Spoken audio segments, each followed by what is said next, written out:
혹시 집안을 둘러보다가 나도 모르게 한숨을 쉰 적 있으신가요?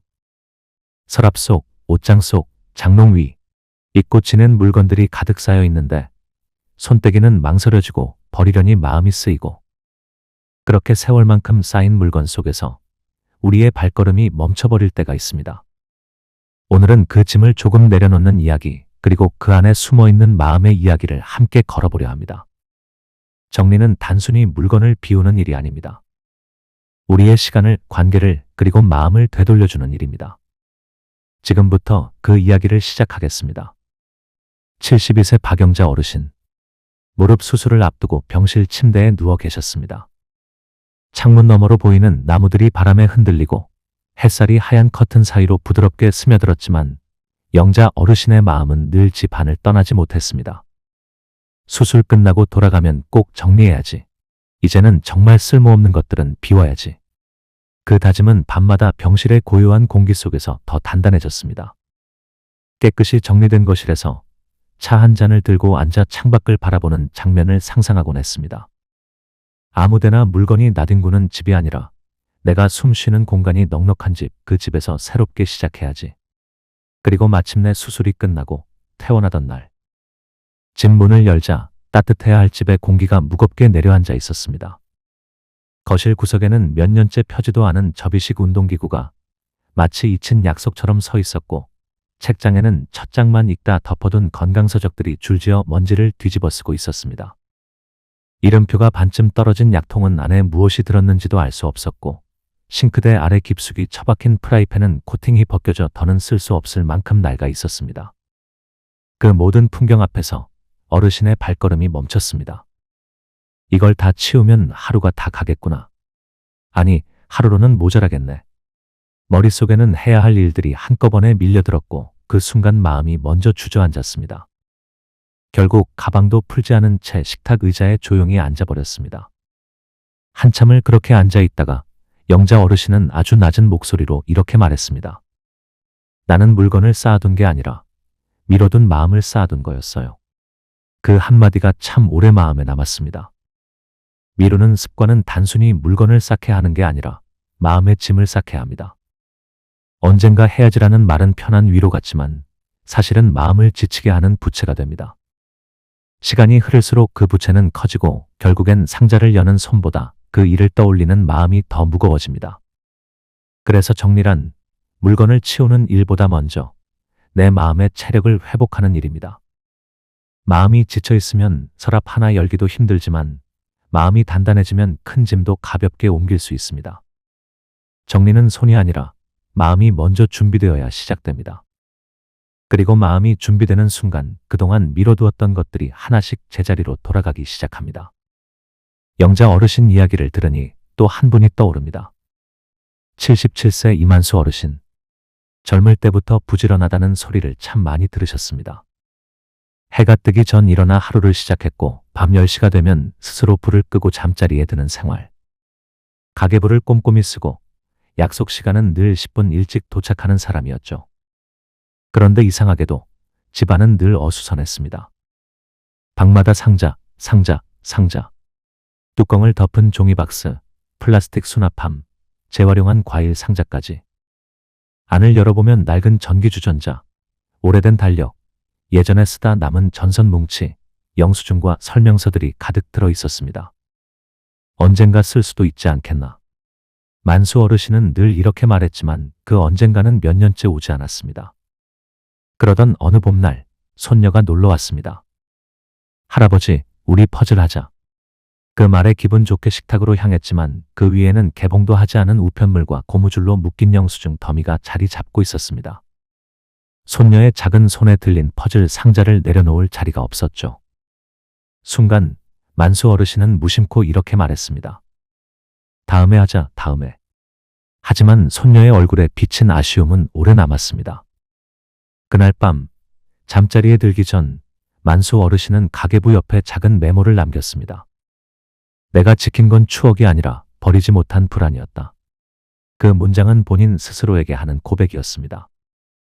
혹시 나중에 필요하면 어쩌나 하는 막연한 불안, 그리고 그것을 언젠가라는 단어로 포장해왔던 지난 세월. 다음 날부터 그는 식탁부터 비우기로 했습니다. 거창하게 시작하지 않았습니다.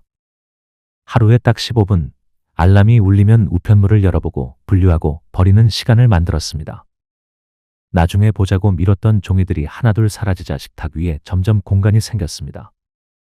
석 달이 지났을 때 손녀가 다시 찾아왔습니다. 이번에는 퍼즐 상자가 식탁 위에 바로 올려졌습니다. 옆에는 갓 부은 따뜻한 보리차 2잔이 놓였고요. 퍼즐 조각들이 식탁 위로 쏟아지자 손녀는 환하게 웃으며 이렇게 말했습니다. 할아버지 집이 밝아졌어. 그날 저녁 퍼즐을 맞추며 둘은 오랫동안 이야기를 나눴습니다. 정리란 이렇게 관계의 빛을 되돌려줍니다.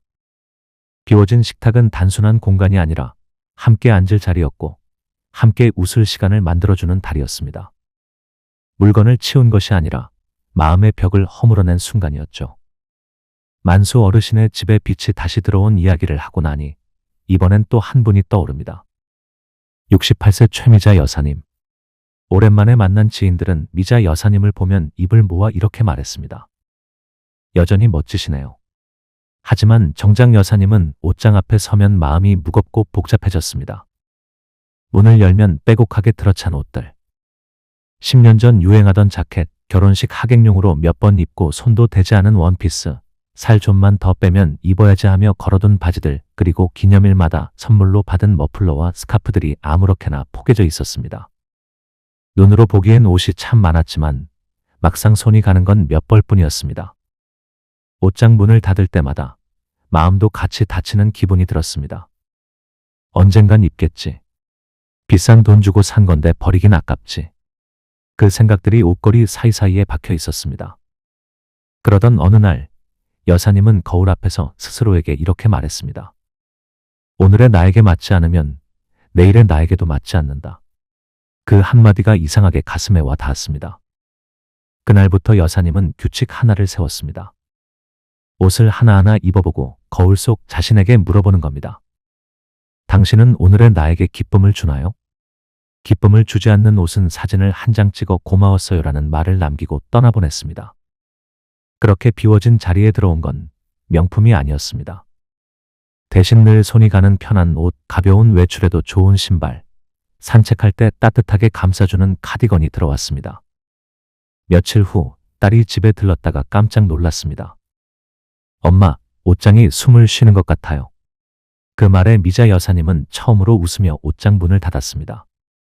이제 그 문을 닫는 건 포기가 아니라 선택이었고 미루기가 아니라 지금의 나를 존중하는 결정이었습니다. 정리는 이렇게 자기 자신을 대하는 태도를 바꿉니다.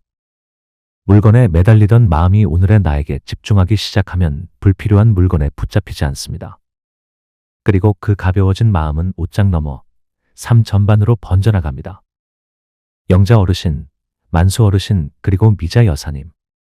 세 분의 이야기는 서로 다른 듯 보이지만 그 안에는 한 가지 공통점이 있습니다.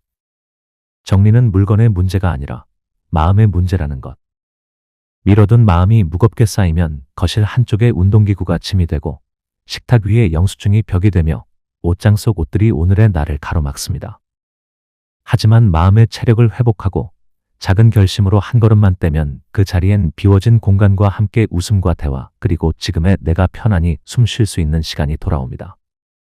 그래서 오늘 우리는 물건 이야기를 하는 것 같지만 사실은 삶의 자리를 이야기하는 겁니다.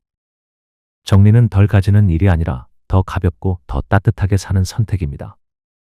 이제부터 정리하는 삶이 왜 중요한지 그 이유를 하나씩 이야기해 보겠습니다. 첫 번째, 시간을 돌려줍니다. 어수선한 공간은 생각을 느리게 합니다.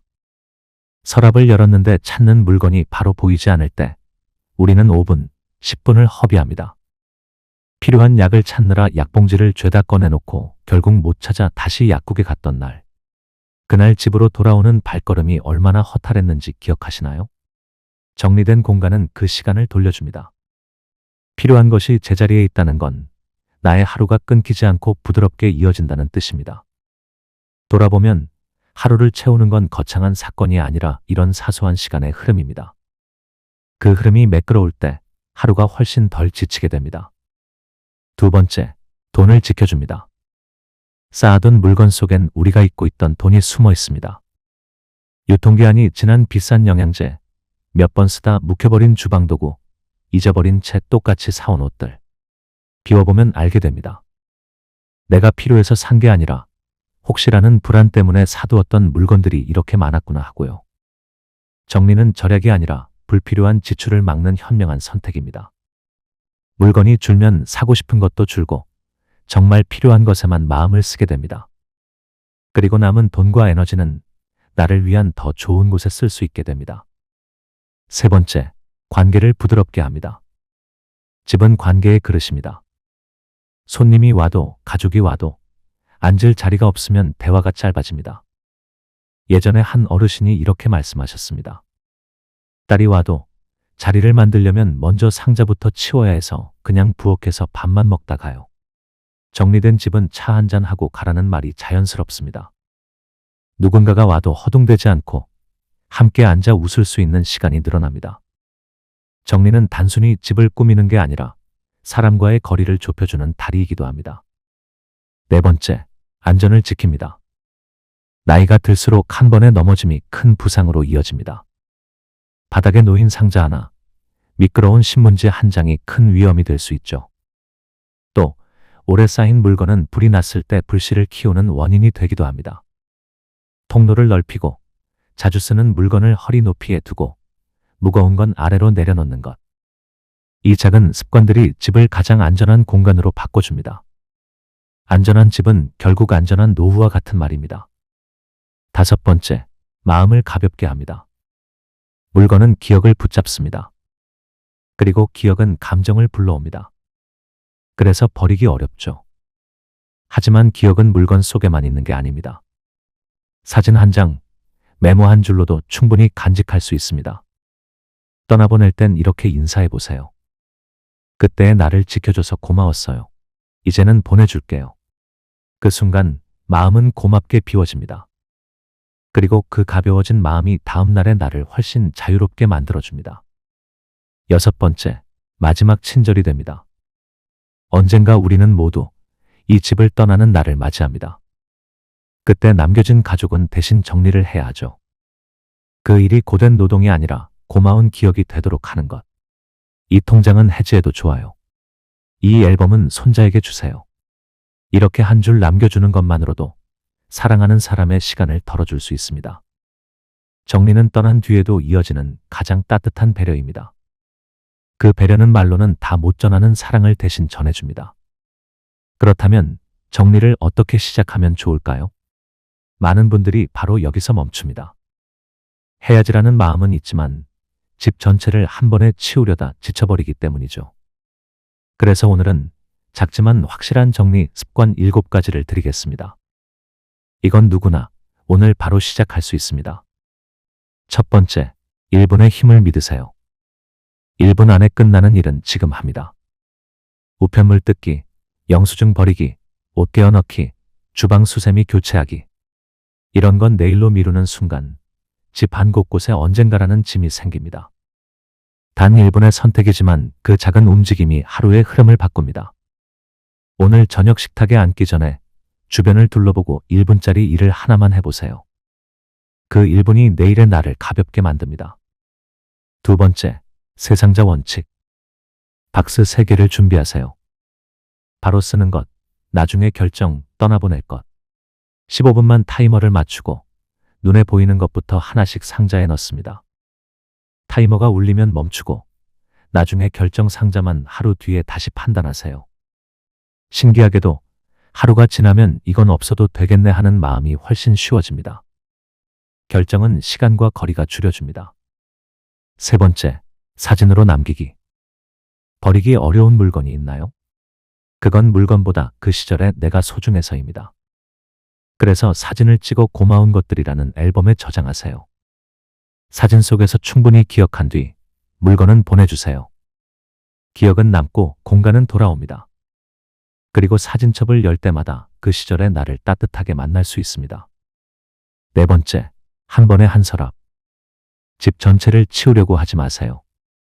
오늘은 침대 옆 협탁, 내일은 욕실 서랍, 모레는 냉장고 윗칸. 작은 성공이 다음 구역을 정리할 힘이 됩니다. 하루 10분만 투자해서 한 서랍을 비우고 나면 그 성취감이 다음 날의 원동력이 됩니다. 5번째, 들어오면 하나 나가기. 새 물건이 하나 들어오면 같은 종류에서 하나를 보냅니다. 새 수건이 들어오면 해진 수건은 청소용으로 쓰고 정리합니다. 이렇게 들어오면 하나 나가기가 습관이 되면 집이 스스로 숨을 쉽니다. 공간은 비워진 만큼 여유로워집니다. 6번째, 걷는 길 비우기. 현관에서 거실, 주방, 욕실, 침실까지 걸어보세요. 발에 걸리거나 시선이 막히는 곳이 있나요? 그 부분부터 치웁니다. 넘어짐을 예방하는 가장 간단한 정리입니다. 특히 야간에는 작은 물건 하나가 큰 위험이 될 수 있으니 걷는 길은 언제나 비워두세요. 7번째, 문장의 힘. 버리기 망설여질 때 스스로에게 물어보세요. 이것은 오늘의 나를 돕나요? 이것이 떠나면 내 삶이 더 넓어지나요? 둘 중 하나라도 예라면 보내줄 때입니다.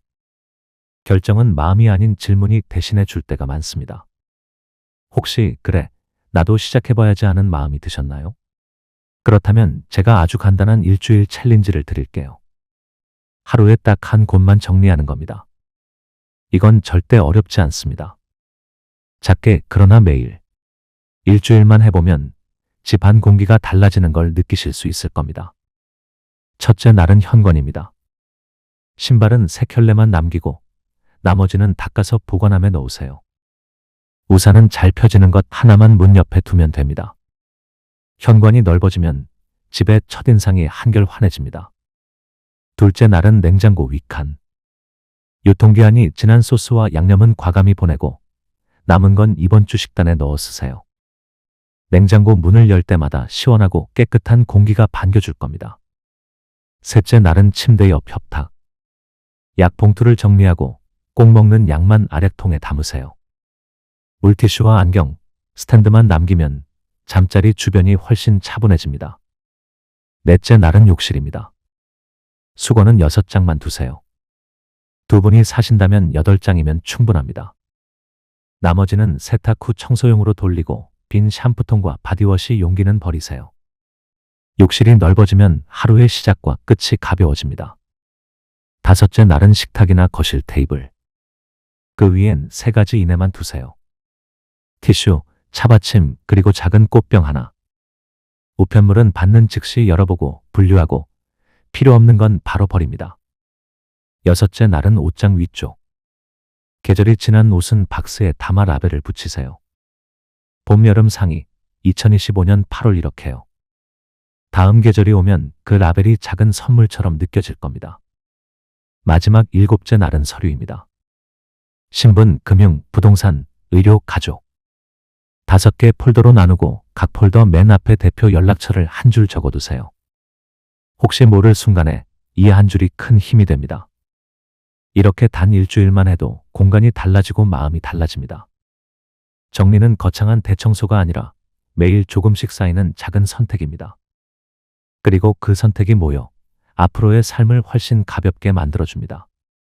정리하는 삶은 덜 가진 삶이 아닙니다. 오히려 더 가볍게, 더 따뜻하게, 더 안전하게 사는 삶입니다. 오늘 우리가 함께 걸어온 이야기 속에서 비워진 자리에는 빛과 웃음 그리고 여유가 돌아왔습니다.